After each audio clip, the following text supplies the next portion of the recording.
Welcome back to Art Practice ASMR. In my last comic book video, I said that I had a lot to say about the DCEU, but not enough time to cover it all.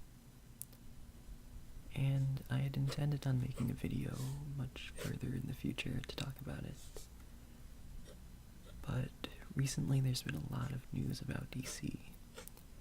It's been Batman's 80th anniversary, and also Zack Snyder, the director of Man of Steel and Batman v Superman, has come out and said a lot.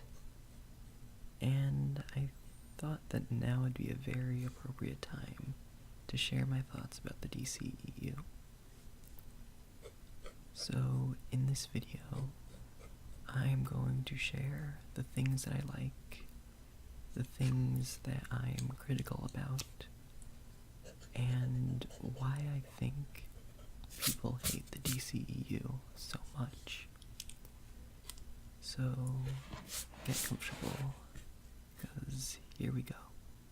Man of Steel is the first movie in the DCEU, and it was released in 2013, which was a very unfortunate year to be made, because 1 year prior, the Dark Knight trilogy had just ended, as well as Marvel's Avengers being released. And so when Man of Steel came out, some people who saw it expected it to take place in the same continuity as The Dark Knight, but it didn't. And some people expected it to take a similar comedic tone as the Avengers, but it didn't. So a lot of people were disappointed because it didn't meet up to the standards that they expected from other movies. As a fan of comics, I understood and appreciated the fact that this new reboot movie was inspired by the modern classic comic, Superman Earth 1. If you're not familiar with Superman Earth 1, it's very similar to what Man of Steel is like.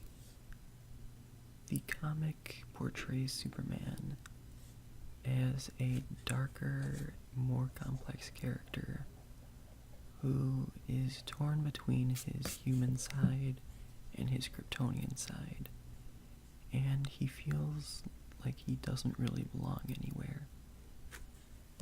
This adds a lot of depth to a character who is usually portrayed as very two-dimensional. So I'm glad that they used Earth 1 as the basis for the movie. I'm also glad that they portrayed Krypton as more than just a planet that explodes and produces green rocks. As a fan of the comics, I'm glad that they didn't cut out the more insane parts of the lore. And I'm also glad that they didn't try to dumb it down or just brush past it. Honestly, my only complaint about the movie is that it's very slow, and things don't really happen until the third act. But it's honestly just a personal nitpick, and it goes against the entire point of the movie, which is, it doesn't become a Superman movie until the end, when Clark begins to accept his Kryptonian side. And so I don't really fault that against the movie at all, because that's something that makes it really unique as a comic book movie. Now moving on to the next movie in the DCEU, we have Batman v Superman. And I was excited for this movie until the Doomsday trailer got released. And as soon as I saw Doomsday, I was already disappointed in this movie. And after hearing the reaction of friends who saw the movie in theater, I decided that I didn't want to watch the movie. And it wasn't until 1 or 2 years after the movie was released that I actually got around to watching it. And I sat down and watched the Ultimate Edition of Batman v Superman, And I absolutely loved this movie.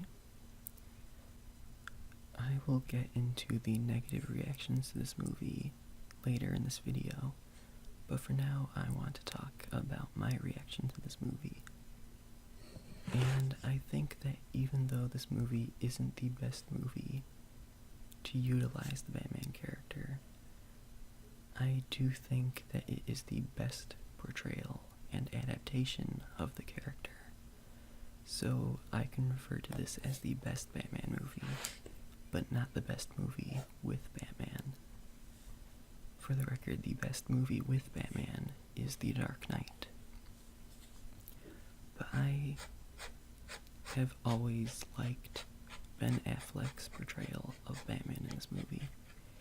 And recently, after Ben Affleck has been confirmed to be out of the DCEU, it seems like a lot of people have started to agree with me, which is great. But what I especially loved, not only with how Ben Affleck portrayed the character, I love how Zack Snyder used horror motifs almost every time the character was on screen.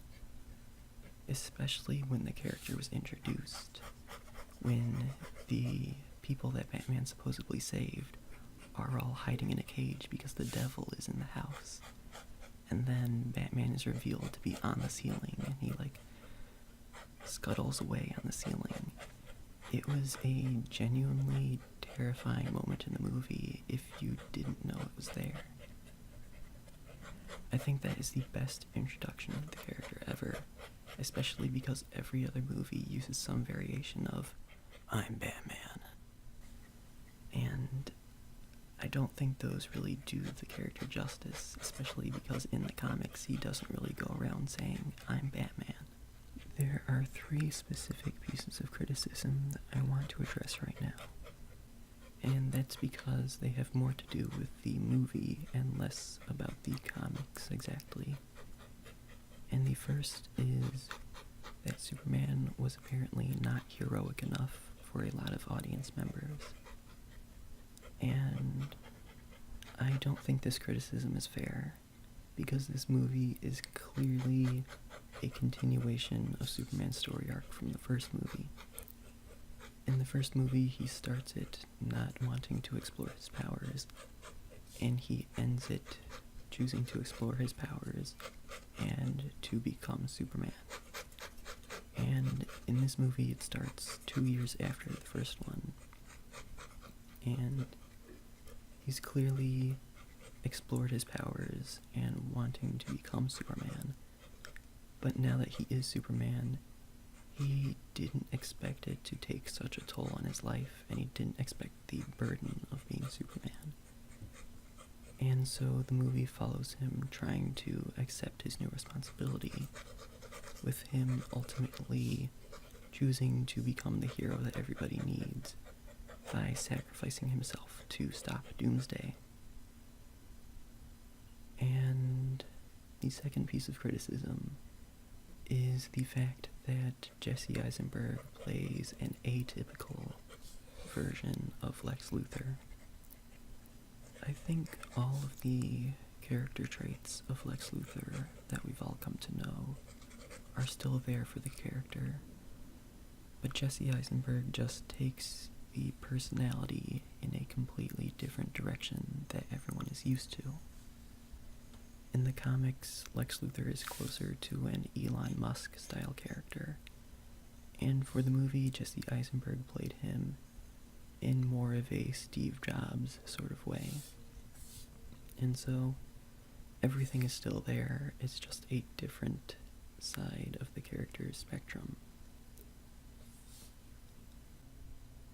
The final piece of criticism that I'm going to address is by far the most hypocritical piece of criticism, and it is all about the fact that Batman kills in Batman v Superman. There was a ton of outrage about this, because people kept bringing up the fact that Batman has 2 rules. He doesn't use guns, and he doesn't kill people. And the thing because those are his two rules, but he breaks those rules all the time. He breaks those rules in the comics, he breaks those rules in the cartoons, he breaks those rules in the video games, and he breaks those rules in every single live-action movie, except for Batman and Robin, which was previously known to be the worst Batman movie. And for some reason, when Batman v Superman came out, people just couldn't deal with the fact that Batman kills in that movie. And it's not like the violence is more overt in that movie. It's very front and center in every single movie. Batman kills the main villain in most of the movies from the 80s and 90s. He kills the Joker, he kills the Penguin, he kills Two-Face, and then in the 2000s in Batman Begins, he kills a ton of ninjas, and then in the final act of the movie, he kills Ra's al Ghul.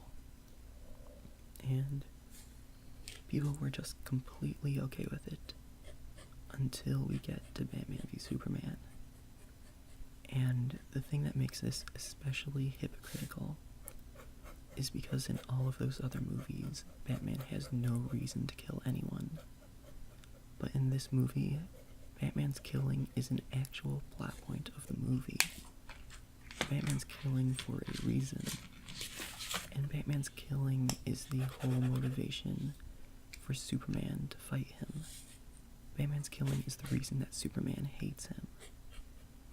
And I just really don't understand how the only movie that does Batman's killing in a justified way is the only movie that people are just completely against his killing.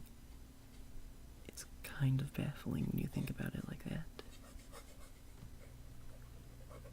So, if you agree with everything I've just said, or if you're at least understanding what I'm getting at, you might be wondering, if those movies are so good, why do so many people hate them? And it's not that so many people hate them. The people who like those movies are still in the majority. The thing is that the people who don't like those movies are a very, very vocal minority. And when I say minority, I don't mean like 10%. I mean like 30 to 40% of the people are very vocally against movies. But when you analyze the kinds of people who are complaining about the DCEU, you begin to question the validity of their criticisms. I think the people who hate the DCEU can be split into two specific groups. The first group are people who are just going to hate the movie anyway, whether the movie just isn't for them and they refuse to accept that, or because they are a brand loyalist to Marvel and they really buy into the whole Marvel versus DC thing. Those people were going to hate the movies anyway. But I think there are people who wanted to enjoy the movies, but they didn't. And the reason behind that is because they don't read comics. These are people who went to see Man of Steel and they expected a Christopher Reeve style movie. And they left the movie being disappointed because it was definitely not that. But as someone who reads the comics, I knew that Earth 1 Superman isn't the kind of guy who fights for truth, justice, and the American way. I knew that he would be a bit darker, a bit more mysterious, and very different. I think this is one of the biggest reasons why people were so shocked at Ben Affleck's portrayal of Batman. It's because they were familiar with versions of the character, but they aren't familiar with the comic version of the character. And I think Ben Affleck's Batman is very reminiscent of Frank Miller's Dark Knight Batman, as well as Marv Wolfman's Batman from A Lonely Place of Dying. This isn't a Batman who says old chum and has shark repellent bat spray. This isn't a Batman who wears bat nipples. This is a Batman who has been doing it for a very, very long time.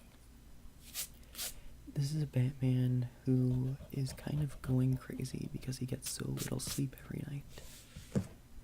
This is a Batman who has lost his Robin, and so he takes it out on the criminals of Gotham. This is a Batman who is violent and mentally broken, and that isn't necessarily a Batman that people expected, because they aren't used to it. You may notice that I haven't been very critical yet, and that I've only touched on 2 movies in the DCEU. And that's because I've only covered the 2 movies that I can genuinely defend as being good.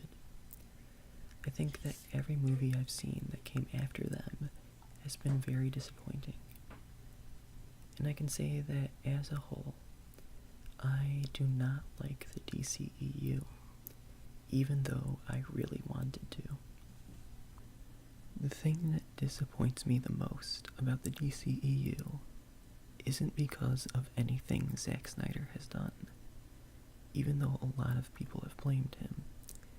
It's all because of the things that Zack Snyder wasn't allowed to do. And it's not just Zack Snyder, it's all of the other directors.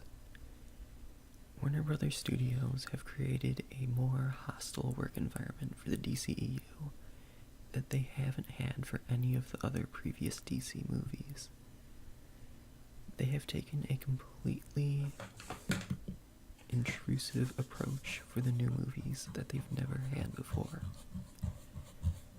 For the previous movies, like the Tim Burton movies or the Christopher Nolan movies, WB let the creators have control over the content that they were making, and that's why both of those movies have such a unique style.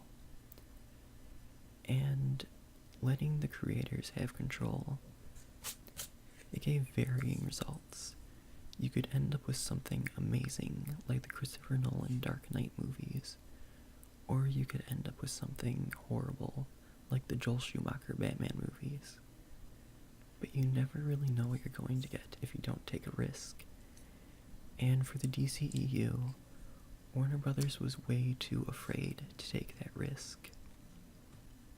This is very evident when you look at movies like the theatrical cut of Batman v Superman. The reason that was reviewed so poorly is because Warner Brothers cut out essential scenes from the movie so that the movie would be much shorter, so it could appear in way more theaters. And that's why people hated it so much initially, but when the director's cut of the movie came out, a lot of people said that it was much better than the theatrical cut. And that's because the director's cut is the director's vision of the movie. There was no interference for it. And unfortunately, with Suicide Squad, when I saw that movie, I could tell that it had a good script, it had good actors, and it had a good director. The problem with it, and the thing that made it so disappointing, was the editing. That movie had no flow. It had no idea where it was going. The movie itself was very confused about what it wanted to be. And when you hear interviews about what went wrong, apparently Warner Brothers didn't trust the vision of the director. Apparently Warner Brothers wanted the movie to take a much happier tone. They wanted it to be like their version of Guardians of the Galaxy. And so they completely disregarded the director's vision for the movie, and they edited it in a way that he didn't approve of. And according to the director, the extended cut that you see on the DVD isn't his vision for the movie at all. It's just the theatrical cut with more footage put in. And the director has said that you will never see his vision of the movie. And it's this kind of disrespect that Warner Brothers has for their creators is the reason why so many people are dropping out of the movies. There's this whole joke that people are leaving because the movies are so bad, but that's not the case at all. People are leaving because the studio is so hard to work with. Ben Affleck dropped out as director of The Batman, and then he dropped out as writer, and then he dropped out of playing Batman altogether. And then you look at The Flash. That is a movie that has a billion different directors and writers trying to approach it. And so many of them keep leaving, not because they're bad directors, because Warner Brothers isn't able to manipulate them into making the movies that they want. And this is pretty much why I'm done with watching DCEU movies. It's because they had opportunities to make things good, and Warner Brothers just messed it up so badly that so many integral people to the movies have just left. I mean, they don't even have a Batman anymore. And they've said that they're going to replace Ben Affleck with a much younger actor to play Batman. And it just doesn't make sense to me. They plan on continuing with the same universe, but with completely different actors for the roles. And sometimes it's okay to just replace bit actors for bit parts, but you can't replace such a huge actor and character like that. It seems like Warner Brothers can't stop announcing things for the DCEU, but they don't actually think all the way through with what they're saying. And I thought that the new Joker movie would be like that. When Jared Leto announced that he was going to make movies for the Sony Venomverse, I thought that he was done as Joker. And when I saw Joaquin Phoenix in his initial set photos and the makeup, I was instantly disappointed because I thought it would be a Heath Ledger ripoff with just generic clown makeup. But after the newest trailer, I'm actually pretty excited for this movie. It looks like it's taking place outside of the main continuity, and it looks like it's going to be very creatively led by the writers and directors. And that's why I'm excited, because it does everything right that the DCEU is doing wrong. So I really hope that they make more movies like that, and just phase out the DCEU, or at least keep it on the back burner. And I'll gladly watch an Elseworld-style DC universe. And if along the way they make the main universe much better, I would be so excited to go back into those movies. Now, at this point I'm just rambling, and I'm not sure if any of that made sense. So I think I'm going to end the video here. If you like this video, then give it a like. If you want to see more, then subscribe. And I guess that's it. Thanks for watching.